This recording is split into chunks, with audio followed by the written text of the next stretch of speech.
Avisala from the 2016 Sangres. Magandang gabi, Avisala. May crossover. Okay, to answer your question, from 2016 and now 2025, fast forward 9 years later, I can say that there were changes and meron din namang nanatili, di ba? First, as you can see, our costumes are different. Age-wise, I was 17 when we shot Encantadia last 2016. Now I'm 26. I'm turning 27 this year. And nag-iba na rin yung buhay naming lahat. Pero ang nanatili is the bond, the sisterhood, and the relationship that we all four have. And that is very priceless and that is irreplaceable. No one can ever replace that kind of bond. Sabi ko nga, we have such a low-maintenance friendship, kaming apat, with Kylie. Kahit na matagal kaming di nakikita, kung magkita kami, parang walang nagbago. And that's something that you cannot just get in this industry. And that's what Encantadia brought to us. Avisala Eshma. Mahirap to. Advice to the new Sangres in terms of what you wish you had done when you played the role. Siguro masasabi ko, alam naman po ng nakararami na dito po ako nagsimula. Dito po nila ako nakilala bilang si Danaya at bilang si Sanya Lopez. Ito pong Encantadia. Sa ngayon po, ang masasabi ko, wala po akong pinagsisihan nung ginawa ko yung Encantadia. Wala rin akong na-miss na gawin ng Encantadia ko. Dahil itinodo ko po doon. Gutom ako maging successful. Gutom akong mag-inspire ng ibang tao.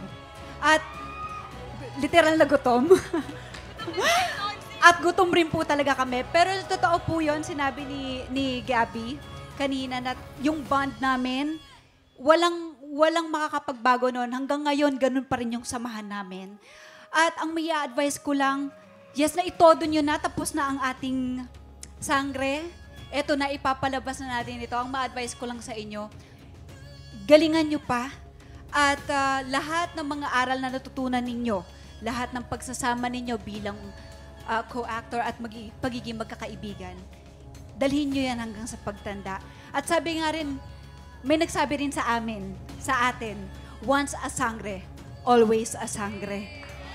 Keep inspiring people. Yun lang masasabi ko. What message do you have for longtime Encantadics and new viewers discovering the world of Encantadia for the first time?